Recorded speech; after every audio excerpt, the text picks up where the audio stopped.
Salut à tous, très ravi de vous retrouver pour une nouvelle vidéo. Aujourd'hui, on va parler de Revit. Alors, pour ceux qui ne connaissent pas encore, Revit, c'est un logiciel très polyvalent utilisé dans le secteur du BTP, que ce soit pour les architectes, les ingénieurs, les modeleurs, les designers, bref, tout le monde peut utiliser Revit. Ce logiciel offre de nombreux avantages, notamment pour la conception et la modélisation des plans architecturaux, des structures en béton armé ou en acier, avec la possibilité d'aller jusqu'au détail de ferrage et d'assemblage.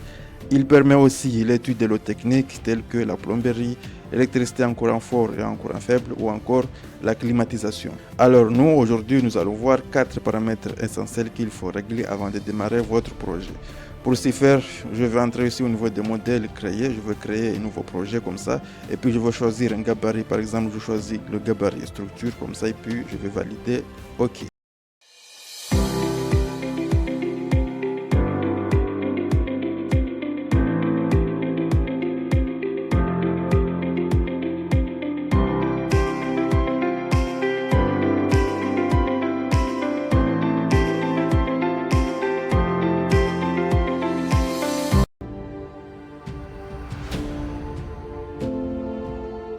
Avant de démarrer votre projet, prenez le temps de saisir toutes les informations sur votre projet. Par exemple, le nom du projet, le nom du client, l'adresse, tous ces éléments-là vont permettre à Revit d'identifier votre projet.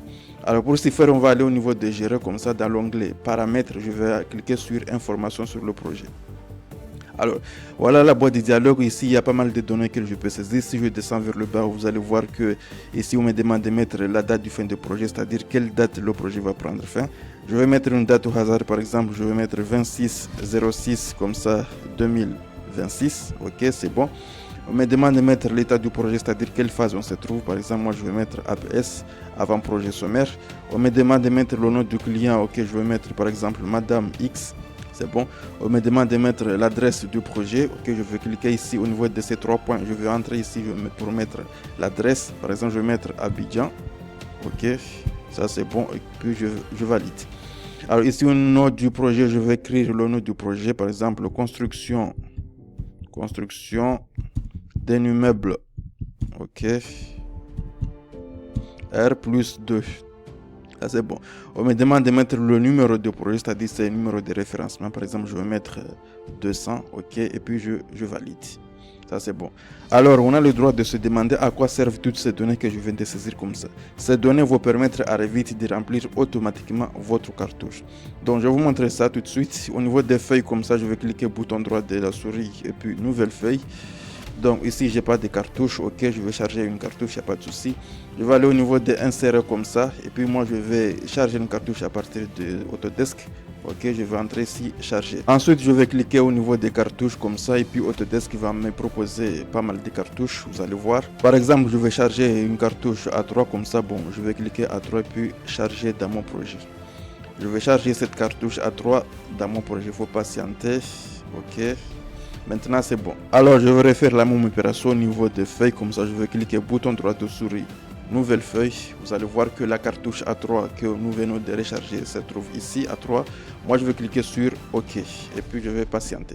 Donc ici vous voyez que les éléments que nous avons saisis se trouvent ici. Vous voyez Madame X, projet de construction R+2. Vous voyez qu'il y a le numéro du projet ici. Il y a la date du fin du projet. Tous ces éléments là sont ici. Alors on va retourner au niveau des informations sur le projet pour vous montrer quelque chose.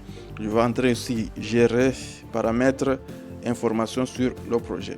Donc toutes les données que nous avons saisies se trouvent ici. Mais il peut arriver que vous avez envie d'ajouter quelques données que Revit ne vous donne pas la possibilité de les saisir. Par exemple, le nom de l'architecte, le nom du concepteur, toutes ces choses-là. Alors comment ajouter ces options-là? Je vais cliquer sur OK comme ça et puis au niveau des paramètres, vous voyez s'il y a paramètres sur le projet. Ce que vous devrez savoir ici, c'est que toutes les données sur l'information du projet, ce sont des paramètres ajoutés. Ici, vous avez la possibilité d'ajouter des paramètres. Donc, moi, je vais cliquer sur Nouveau ici. Puis, vous allez voir qu'il y a une boîte de dialogue ici. Supposons que moi, je vais ajouter un paramètre sur le concepteur. Donc, moi, je vais juste écrire ici comme ça, concepteur. Au niveau des disciplines, je laisse ça combien, pas de souci. Au niveau des types de données, je vais mettre ça texte parce que c'est un texte que je vais ajouter. Ok, texte. Au niveau des regroupés, je vais regrouper ici sur autre. Ok, je vais chercher ici autre, ça c'est bon. Alors, je lis ça en l'occurrence. Au niveau des catégories, je vais chercher information sur le projet. Donc, moi, je vais défiler pour descendre information sur le projet. OK, information sur le projet, c'est bon. Et puis, je vais cliquer sur OK. Et puis, OK. Alors, quand je vais retourner au niveau des informations sur le projet, vous allez voir que le concepteur vient de s'ajouter ici. Donc, moi, j'ai la possibilité de saisir le nom du concepteur. C'est beaucoup trop facile. OK.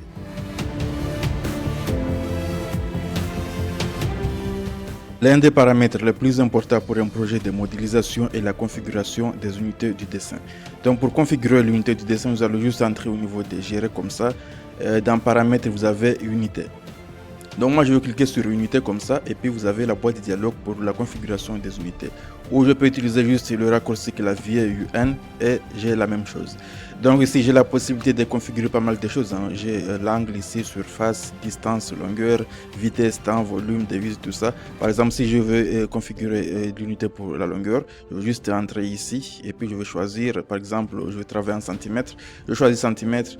Pour l'arrondi, je vais utiliser 0 arrondi, c'est-à-dire 0 décimal après la virgule, et puis je valide.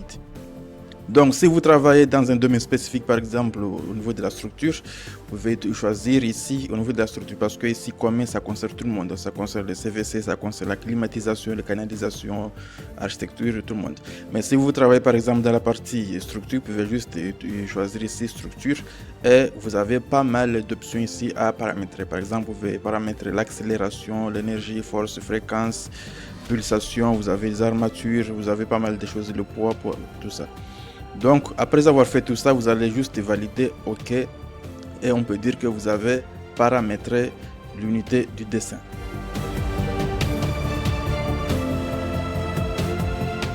Qui dit projet de modélisation dit paramétrage des élévations. Alors pour paramétrer les élévations dans Revit, c'est simple, vous allez juste regarder ici au niveau des élévations. Il y a un signe plus qui est juste à côté. Moi je vais cliquer sur le plus là. Et puis j'ai toutes les élévations comme ça. J'ai l'élévation nord, sud, est, ouest. Moi je vais choisir une élévation hasard, par exemple l'élévation est. Et je double-clique comme ça et puis Revit va m'ouvrir l'élévation est. Alors ici par défaut j'ai 3 lignes de niveau qui sont là. Donc ici j'ai la possibilité de tout supprimer et recommencer à 0 ou modifier ce qui est déjà sur place pour paramétrer mes lignes de niveau. Donc moi je préfère modifier tout ça. Par exemple ici au niveau de la fondation j'ai au moins 400. Moi je considère que mes fondations seront ancrées à 1,50 m par rapport au niveau TN qui est 0,0. Donc moi je vais changer ici 400. Je vais mettre moins 150. Ok, 150, c'est-à-dire par rapport au sol et puis entrée.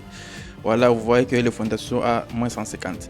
Ici, le niveau 1, je vais changer ça pour mettre le RDC. Ok, je vais double-cliquer ici pour mettre RDC. Mais ici, ce que je veux que Revit me liste tous les plans, c'est-à-dire RDC, R plus 1, R plus 2, R plus 3, R plus 4. Imaginez dans un projet auquel vous avez plusieurs niveaux, par exemple R plus 10, R plus 20, ça fait beaucoup de plans. Donc si vous laissez les plans se mélanger comme ça, vous allez avoir du mal à les repérer. Par contre, si vous listez tous les plans, pour les repérer, ça sera beaucoup plus facile. Alors, pour lister tous les plans, qu'est-ce que je vais faire? Je vais mettre 00-D8 et puis RDC. Alors, maintenant, c'est bon. Vous allez voir après qu'il y aura une liste. Donc, il me demande si je vais renommer ça. Ok, je vais renommer ça, pas de souci. Et au niveau de la cote des niveaux, je vais changer ça pour mettre... par exemple, je veux que le RDC se situe à 45 cm par rapport au niveau 00. Donc, moi, je vais taper 45 et puis entrer. Donc, vous voyez que le RDC est là. Alors, le niveau ici, moi, je vais considérer que ça, c'est le R plus 1. Donc, moi, je vais changer ça. Alors, ici, j'ai 00. Là, je vais mettre 01-D8 R plus 1. Et puis entrer. Donc ok, je confirme ça. Ici au niveau de la cote des niveaux, j'ai deux choix ici. Soit je vais mettre la cote des niveaux, soit je vais mettre la hauteur. Donc moi je considère que la hauteur de l'étage ici, j'ai quoi? J'ai 3,20 m. Ok, je vais juste changer ici. Je clique ici et puis je vais mettre 320 parce que je suis en centimètres. Et puis ouais, que voilà, il a déjà calculé la cote de niveau qui est à 365. Donc pour ajouter notre niveau, qu'est-ce que je fais? Je vais juste taper sur le raccourci clavier LL qui signifie ligne de niveau, LL, et puis j'ai la possibilité de tracer la ligne de niveau en question.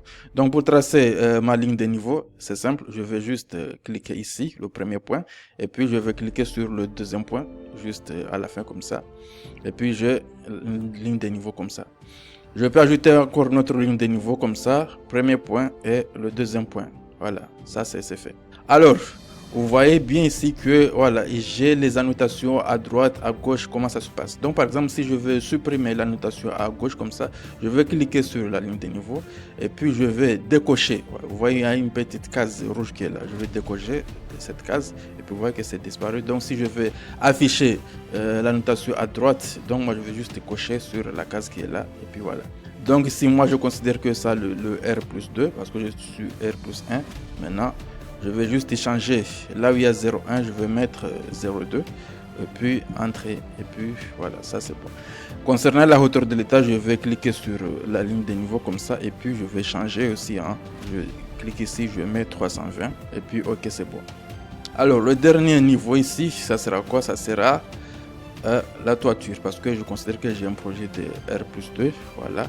Ça c'est le RDC, R+1, R+2, donc moi ce sera la toiture ou la terrasse. Donc ici je vais mettre 0,3, style de 8 comme ça et puis voilà, je mets par exemple terrasse, ok, et puis entrée. Donc ici je vais aussi changer ici pour la hauteur, je vais mettre 320 et puis entrée.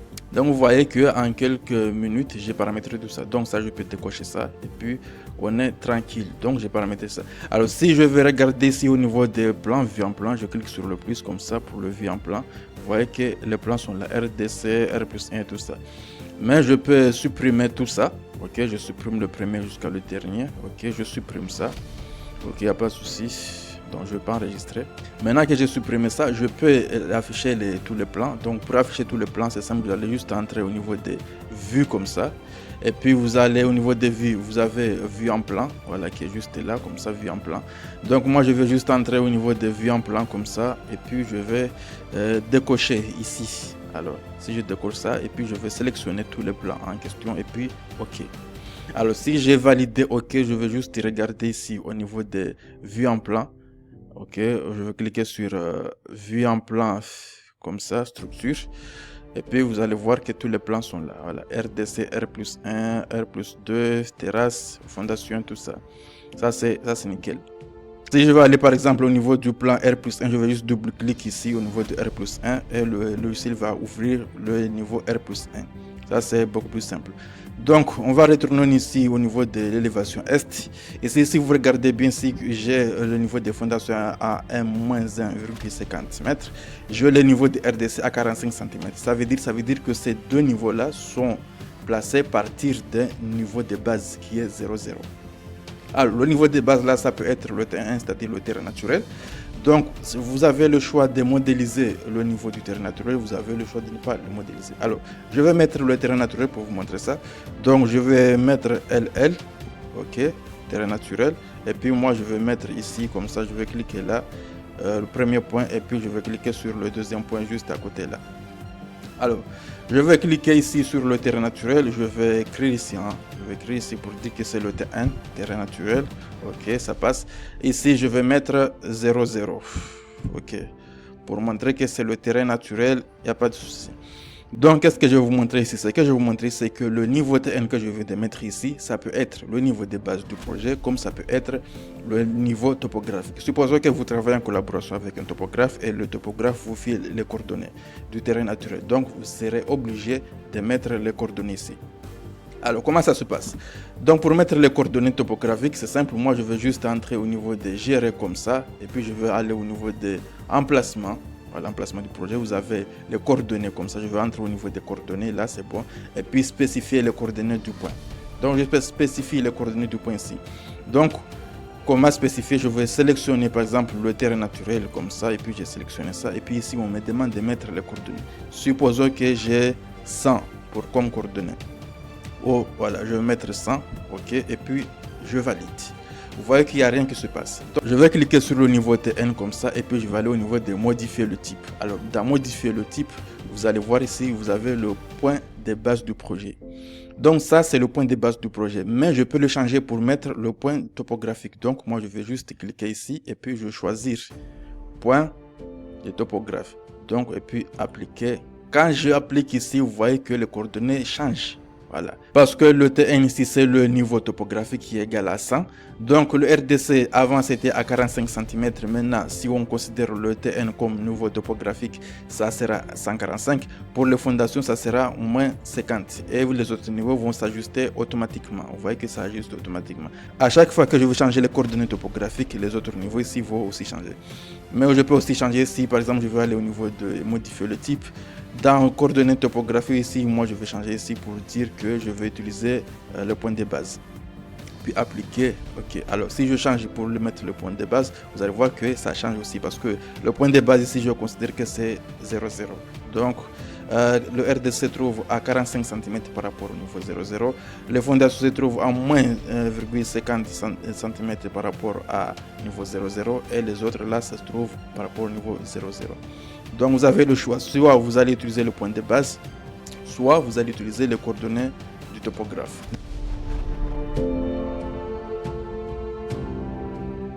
Dernier paramètre à faire avant de démarrer votre projet est l'enregistrement. Alors pour enregistrer votre projet, vous allez juste entrer au niveau des fichiers comme ça. Et puis vous allez choisir enregistrer sous, ok, je vais enregistrer sous un projet. Donc si vous avez la possibilité de choisir un dossier pour stocker votre projet, il n'y a pas de souci. Mais ce qui est important, c'est dans la partie options. Donc si vous cliquez ici au niveau des options ici, donc si vous avez le choix des nombres de sauvegarde maximales, par exemple, moi je vais mettre 3 sauvegardes au maximum. Et c'est au niveau de l'aperçu miniature, vous pouvez choisir soit c'est une vue à la feuille, soit d'élévation, tout ça, ok, il n'y a pas de souci. Et puis vous validez. Ok, et vous enregistrez votre projet. Donc, il y a autre chose là que vous devrez savoir. Si j'entre ici au niveau des fichiers, vous avez ici options. Ok, j'entre au niveau des options comme ça. Donc, dans options ici, vous avez propriété générale. Dans la propriété générale, vous avez les notifications. Donc, on nous dit que intervalle de rappel d'enregistrement, c'est 30 minutes. C'est-à-dire, si vous avez oublié d'enregistrer votre projet, le logiciel va te rappeler d'enregistrer le projet pour chaque 30 minutes. Vous pouvez aussi changer ça, dire que moi je vais faire l'enregistrement pour chaque 15 minutes, ça passe. Ok, il n'y a pas de souci. Et puis vous pouvez valider ça. Donc ça c'est les 4 paramètres qu'il faut absolument configurer avant de démarrer un projet sur Revit, que ce soit dans la partie archi, la partie structure, la partie CVC. Il faut prendre le temps de faire ces paramètres. Donc c'est la fin de cette vidéo, j'espère que ça vous a plu. Continuez à liker, partager, vous abonner. Je vous donne rendez-vous dans quelques jours pour une nouvelle vidéo. D'ici là, portez-vous bien comme d'habitude.